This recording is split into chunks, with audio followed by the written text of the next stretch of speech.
editions of the show. David Waters from Gators Breakdown comes into the studio today to talk a little bit about the Florida Gators. David, the Gators lose a ton of their offensive production from last year, and how are they going to replace that? What are they going to do? Yeah, you look at the first game of the 2021 season, it's going to look a lot different from when you guys were seeing the Gators the first game of 2020. It's going to be a whole lot different. No Kyle Trask, no Kyle Pitts, no Kadarius Toney, all guys who were big parts of that Gators offense last year. And it starts at the quarterback position, and you lose Kyle Trask, more of a drop back, 3, 5, 7 step drop quarterback. And now you're going to Emory Jones, who was Dan Mullen's first big quarterback recruit when he left Mississippi State to come to Florida. And in nobody's, you could have asked, you probably could have polled Gator Nation back in 2018. 99% would have never guessed it would take till 2021 for Emory Jones to start his first football game. So, it's just weird how football happens sometimes. You go from Felipe Franks to Kyle Trask to finally now Emory Jones. And we'll see. Now, the 2020, the 2019 2020 offense is something we've really never seen from Dan Mullen in that big happy passing attack. And now you go back to an offense where it probably looks more like a Mississippi State style of offense with Dak Prescott and Nick Fitzgerald. It's going to be some kind of hybrid of those, maybe even Felipe Franks in 2018. It's going to look more like that offense. Part of it's because Emory Jones and his threat with his legs. We'll see. We have not got to see a whole lot of Emory Jones passing the ball since 2018 when he'd come in. So we'll see. We've seen a little bit of here and there. Go back to his freshman year, thrown in some passing a little bit. Had to come in versus Auburn in 2019. Kyle Trask went down. It looked like it was a nasty injury. He had to take over for a drive right before halftime and led Florida to a field goal right before halftime in a really tight game. And he passed more than he ran that drive. That's probably the only one you can really go to if you want, unless you want to go back to the bowl game last year versus Oklahoma as well. A lot of circumstances in that game.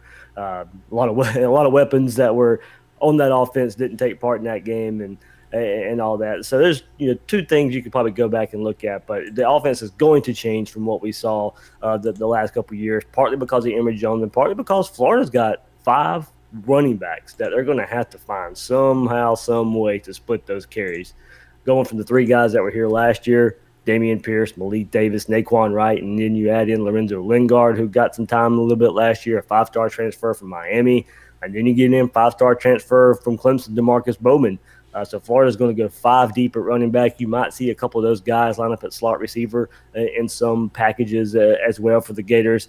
But that's partly why you're going to see you lose Kyle Pitts, you lose Kadarius Toney, you change quarterbacks, and then you have a running threat at quarterback, and you're deep at running back. There's going to be a change in philosophy with the Gator offense for 2021. Now, yes, that makes sense, and I think, believe it or not, and I've talked to you on Twitter a couple times about this. The biggest trap that Dan Mullen faces this year is the success of last year's offense and the temptation to put a square peg in a round hole. We did this at Ole Miss with when Eli Manning graduated. The next guy coming in, Michael Spurlock, was a dual threat type guy, but they tried to pigeonhole him into that same offense, and it ended up costing David Cutcliffe his job.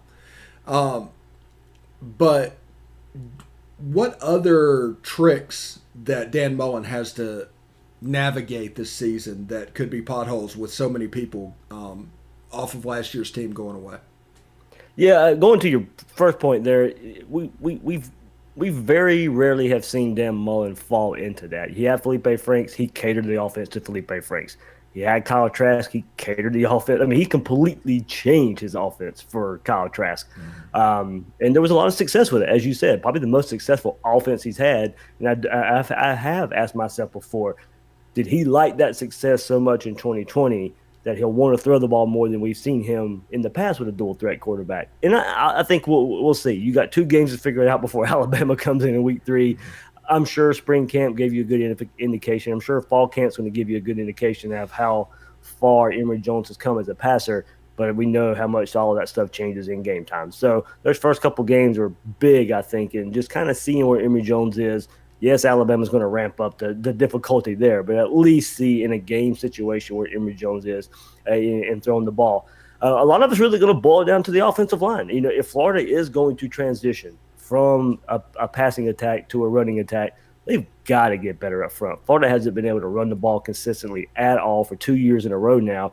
After ending 2018, Dan Mullen's first year, being the offensive line was actually an asset at the end of 2018, has not been the last couple years.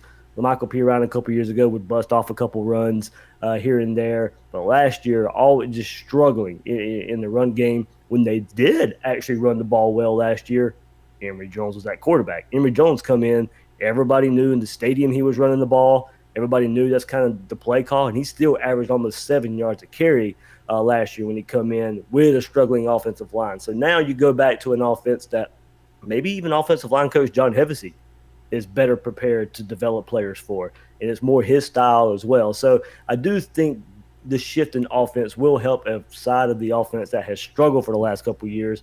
Give a quarterback that can run and go back to an offense that John Hevesy has probably really recruited his offensive line for, and it should help a bit. I don't think they're going to be this magical, crazy, successful run team, but I do think they'll be better than what they have been the last couple of years. Yeah, and let's look at the wide receiver position. You lose Tony, and you have a couple of 5 stars out there that transferred in. They have potential. What do you see? Yeah, it's going to start with Jacob Copeland, who's been here for a while as well. It's about opportunity. Yeah, I mean, Florida's lost 8 big time receivers in the last couple of years, going back to Dan Mullen's first year. You lose Van Jefferson, you lose Trevon Grimes, you lose Kyle Pitts, you lose Kadarius Toney, you lose Josh Hammond, Freddie Swain. LaMichael Pirine was a running back that had a lot of receptions as well the last couple of years. Florida's lost a lot of production there the last couple of years, and Jacob Copeland's been around. It's his time to shine. If he finally has his opportunity, he's going to need to step up. He's going to need to be the guy that can lead this group. The other guy I kind of point to, maybe Trent Whittemore. He had, I believe it was 10 receptions in his first 2 games last year before he got injured against Ole Miss and South Carolina. He got injured. Didn't hear from him a lot the rest of the season after that injury. But I think when the season started, you could tell they wanted to implement him into the offense before he got injured. So we'll see if he can continue what we saw early on in the season last year. And then you have big time recruit Xavier Henderson, who was a true freshman last year, and you're looking for him to step up, live up to that big time recruiting profile at the wide receiver position. So Florida's really deep at wide receiver, but it's a lot of unproven depth. Justin Shorter, a 5-star transfer from Penn State. It was his first year last year as well. And you do wonder for first-year players like freshmen and then first-year players like transfers, how much did COVID hurt players like that when they didn't get a time to go through spring practice and get involved with the playbook? How much did that affect guys? So I think there'll be players who were first-year players last year all across the nation. I think we'll see some big production for first-year, second-year players just because of all the time they lost last year. Yeah, and let's go over to the defensive side of the ball real quick. Todd Grantham, they Do we have to? yeah, they didn't really look like a Florida defense the last couple of years.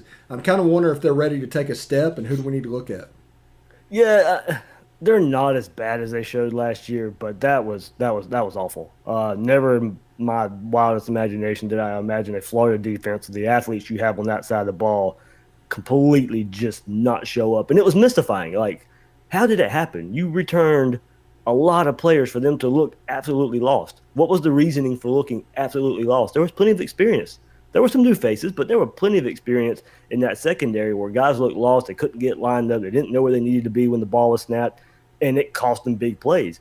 There was no reason for that. And we've seen that trend with Todd Grantham before. You go back to his Georgia days where those first couple of years, the defenses were really good. And for whatever reason, he gets his players in and the production falls off. Hopefully that's not the case here at Florida. But I know a lot of the fan base was ready to move on. Florida and Dan Mullen decided to keep him around for one more year to maybe prove that he can turn it around. And Florida's defenses in 2018 and 2019 were good. They weren't special. They had some trouble showing up in big games, but overall they were really good. A defense like that probably would have taken Florida to even better heights last year, at least more consistency and not the 4 losses we saw last year. If you want to go and look at for players, Kyer Elam, it starts with him at cornerback. He'll be an all-SEC, probably maybe first team, but I'm probably thinking second team when it all rolls around, when we all get to vote at SEC Media Days. But he'll be up there as the top player for this Florida defense. Zachary Carter, Brenton Cox up there up front. They got two transfers in. That's going to be huge at defensive tackle. Florida needed a lot of help at defensive tackle. And you bring in Daquan Newkirk from Auburn and Antonio Shelton from Penn State, guys who have Power Five experience playing a whole lot of football, especially Shelton at Penn State. Played a lot of football for Penn State. Those guys will be shoe in to help Gervin Dexter, who was a true freshman last year at defensive tackle. So Florida needs better help up front. The linebackers got ate up way too many times by offensive linemen last year. They got lost in the shuffle. Florida's very athletic at linebacker. They're not very physical yet, but they're better than what they showed last year. I think a defensive line can help them keep an offensive line from mauling the linebackers there. It starts up front. If Florida's going to be better on defense, it's going to start up front. I know they made some coaching changes in the secondary. We'll see if that helps. But going back to spring and how important it is, it had to be important for that secondary just to get some confidence back. And like I said, at least know where you're at. First and foremost, the task should have been know the playbook, know the calls coming off the sideline, know where you need to be. If they can at least get that part, the defense will be better than it was last season. Yeah. Okay. Give me a 30,000-foot view of how you expect the season to go.